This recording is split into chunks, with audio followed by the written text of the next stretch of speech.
Oh my God. Oh my God. I learned something new. This is really cool and I'm very excited because I can't wait to share this with you. At the same time, I am a little nervous because I might need to re-edit all my photos.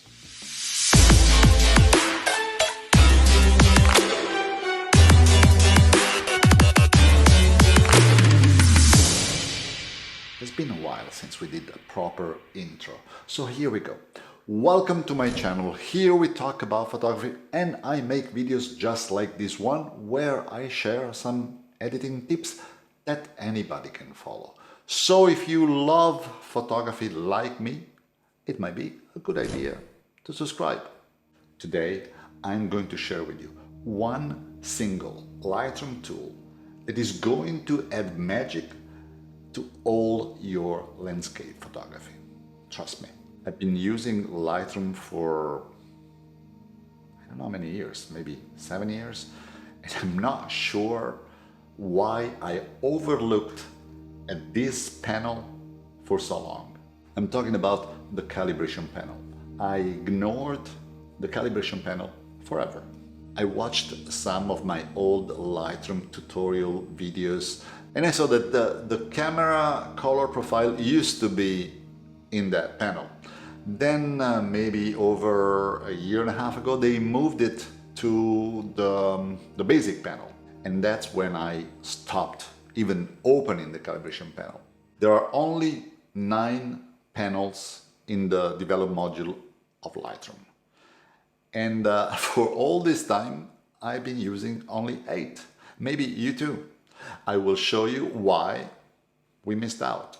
You know that I care a lot about proper composition, using the tripod, getting the shot as good as possible right in camera. But if we can add a little magic, if we can make our photos pop with a little help from Lightroom, why not? Right after the Lightroom bit, stay tuned because I'm going to show you my favorite photos from the Winter Photography Challenge. It is March, you guys had all February to post your images. Now it's time to have a look. And I will pick the best 3. But now let's move to Lightroom. Alright, I'm kind of excited because I really want to show you this. As you can see, I selected a bunch of very different landscape photography images because I want to show you how this calibration panel can affect all sorts of colors. You might have seen some of these images already. All these images have been edited before. So what I'm going to do is I'm going to add this calibration tool right at the end and show you how these images will change. Okay, let's get started. Let me open this image. This is the Berkeley old pier with the Golden Gate behind. This image is 10 years old. This image, as a matter of fact, was taken, as you can see, on February 11, 2011. Crazy. And as you realize, this is a full edited picture. If I click on D and open the develop module, I can finally open the calibration panel. And as you can see, it is untouched. This image is kind of pretty. There are very nice sunset colors reflecting on the water. I was very proud when I took it 10 years ago. But let's see what happens if I move the blue saturation slider all the way to the right. Let's go to the before the calibration adjustment and after. Before, after. Kind of crazy, no? The reason why you see only 3 colors, red, green and blue in this calibration panel is because these are the primary colors.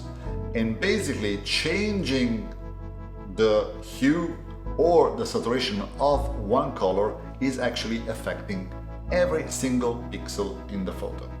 When you want to change only a single specific color instead, you want to use the HSL panel, use saturation luminance. Let's switch to a different image. It's possible you saw this photo in my videos before because I love it. This image is 9 years old. It's one of my first attempt to long exposure, 30 seconds exposure, if I'm not wrong. Yes, 30 seconds. I was still using a crop sensor, I was still using f/22. But beside these little issues, I love this photo. And I'm still proud to show it. Develop. Calibration panel. Do you see that?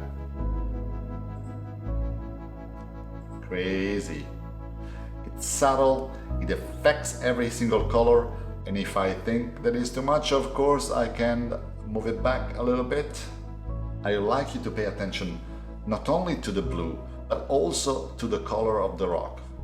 Look, before, it looks like that, flat, and after, 9 years later. Let's have a look to another photo. Paris, 2012. There is a reason why I choose this photo. Look at that. You see the leaves, how they change? It's not only the blue that is affected, but also the green. There's a lot more light. And if I think that the blue went a little too far, I can open the HSL panel and slide the blue a little back. And let's see again the before and after. Flat. Magic. I tried to use these adjustments also with the Milky Way. This was one of my first attempt to the Milky Way, 2014. Calibration. Blue. Look what happens at the trees and the grass.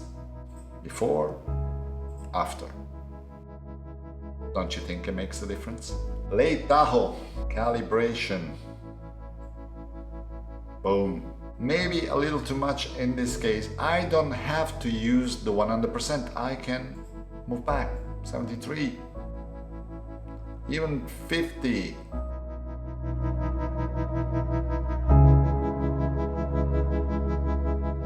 It adds a little magic. This is one of my favorite photos in New York City. It's a long exposure. 172 seconds. Got a module. Calibration. Look at that. Also in this case, I would like to move it back a little bit. Before, after.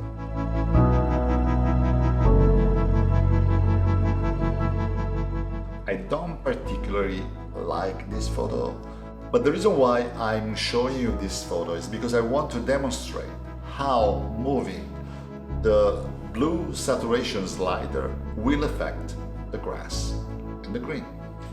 Let's open the calibration again. Boom. Look at that. Before and after.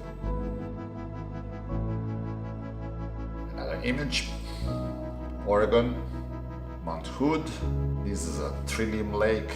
Beautiful place. So many memories. But let's add some magic in this photo too. Look at that. Even the intensity of the reflections is changing. Look at the green, look at the blue.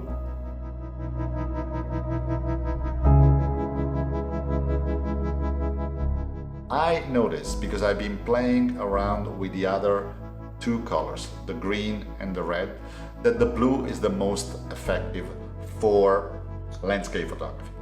Maine. Love this photo. It's a composite image.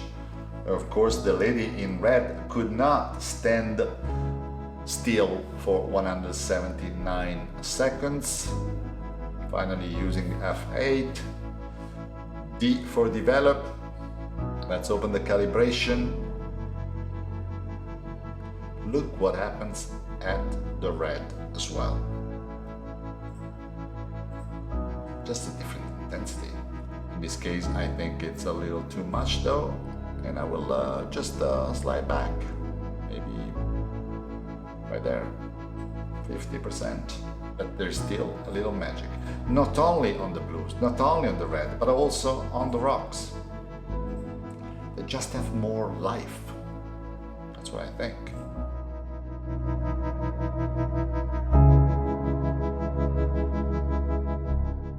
The Sonoma coast in California. Very nostalgic photo. Let's see what happens here. All the way to 100. Before, looks flat. After, pop in the sky, pop in the water. Love it.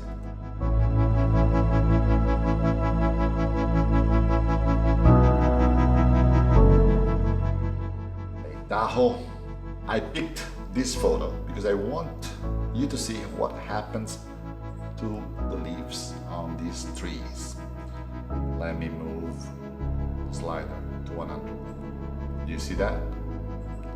Before, flat and dull. Now there is life and light.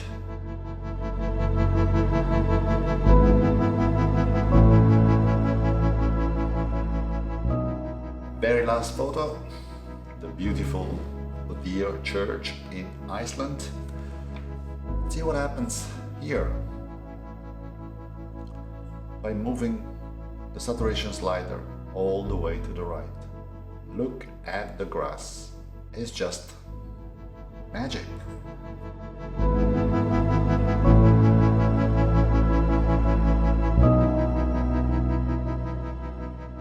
So what do you think?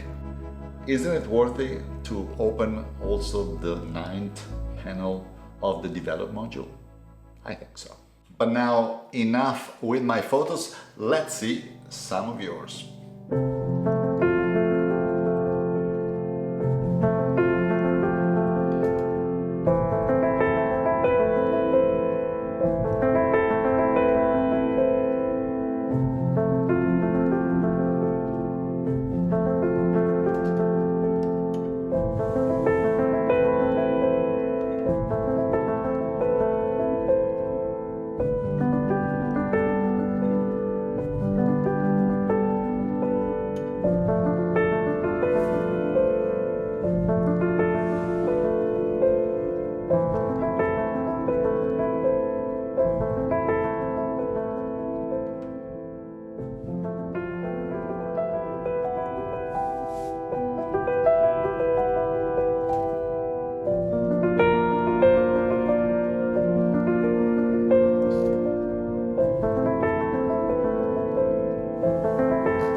Beautiful work. Thanks to everyone for participating to this winter photography challenge. I am sorry for the people that are living in the southern hemisphere and couldn't take any winter photography right now. I will pay more attention for the next challenges. But now let's see the best 3 photos. At number 3, I picked this photo from Michael Hochsprung. Michael's from Germany. I love this mood. I like how he framed the castle playing with the out of focus foreground. Beautiful work. And number 2, I have this image from Agatha WK Photo. I think Agatha is based in France. The path, the mountains in the background, and this blanket of clouds with the sunset light, just very pretty and wintry. But let's see number 1. Number 1, I picked this image from Alex Bive Photos. I checked every single photos, and I always went back to this image. There is something in the mood of this image that just make it really compelling to me. So congratulations, Alex. And since you won, I would love you to write me an email. Let me know your t-shirt size, because I'm going to send you the histogram tee, which is the sponsor of this video. Also, I like to know where do you live and in which color do you want this. And with this, we are done for today. I hope that the calibration tool will add magic to your photos and will help your photography in general. But now you could help me. So if you enjoyed this video, if you found this calibration tip useful, why don't you leave me a like and a comment. Thanks for watching. I will see you in the next video.